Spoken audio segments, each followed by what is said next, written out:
600 টাকার একার বিল দিছে আমার আজকে 5:30টায়। আমি ওয়ারি থেকে একটা টিপ লইছি, লওয়ার পরে ছেড়ে বাংলা স্কুল ওভার যাবো আমি, তার মধ্যে মহিলা একটা সার্জন আমার অটো একটা আটক দিচ্ছে, দেওয়ার পরে 600 টাকার একার বিল দিয়ে আমি ছুটে আসছি।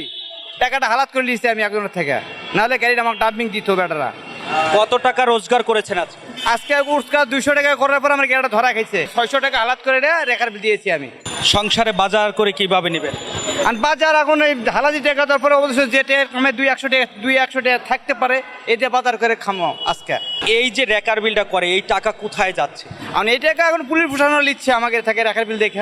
আমি মনে করছি মনে হয় সরকারি ফান্ডে টাকা যায় না। এটা ওবায়দুল কাদের সাহেব বলছিল যে অটো বন্ধ হবে, তারপরে মাননীয় প্রধানমন্ত্রী বলছিল হ্যাঁ অটো চলবে, সিটিতে চলবে। এখন রাস্তা এখনো ভাগ করে দেয় না, যার কারণে আমরাই চালাইতে আসি। যদি ঈদ পরে যদি রাস্তা ভাগ করে তাহলে আমরা এখানে আসবো না, যার কারণে ওরাই এইভাবে আমার কাছে টাকা নিচ্ছে 600 করে। আমাকে বলতে চাই ফুলবেন না, হাফ বিল দিতে হবে 600 টাকা। আমরা এখন কি করবো ভাই, আমরা এখন নির্ভয়।